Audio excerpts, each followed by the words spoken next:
পানির মধ্যে দিয়ে একটি লাশকে আমরা ভেসে যেতে দেখি। আশেপাশের লোকেরা বলাবলি করছিল এটি সাজু এমপির লাশ, যাকে গত 3 দিন থেকে খুঁজে পাওয়া যাচ্ছিল না। এরপর তারা সবাই পুলিশকে খবর দেয়। পুলিশ এসে সাজু এমপির মাথাবিহীন লাশ উদ্ধার করে। সকালে বলাবলি করছিল প্রদীপ নামের এই ছেলেটি নরেশ নামের এক গুন্ডার কথায় সাজু এমপিকে মার্ডার করেছে।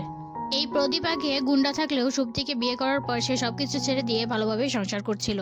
3 দিন আগের দৃশ্য আমরা দেখতে পাই। আজম ব্যাপারী নামে এই ব্যবসায়ীর সাথে সাজু এমপির ঘুষ লেনদেন নিয়ে তর্ক হয়েছিল, আর এই সাজু এমপিকে থ্রেট দেওয়ার জন্য সে প্রদীপকে পাঠিয়েছিল। কিন্তু প্রদীপ আর সাজু এমপির সাথে কথা কাটাকাটির এক পর্যায়ে তারা পিস্তল বের করে, আর পিস্তল বের করে গুলাগুলির এক পর্যায়ে সাজু এমপির বুকের মধ্যে 2টি গুলি লেগে যায়। এই সময় প্রদীপ পালিয়ে যাওয়ার সময় তার পায়েও একটি গুলি লাগে।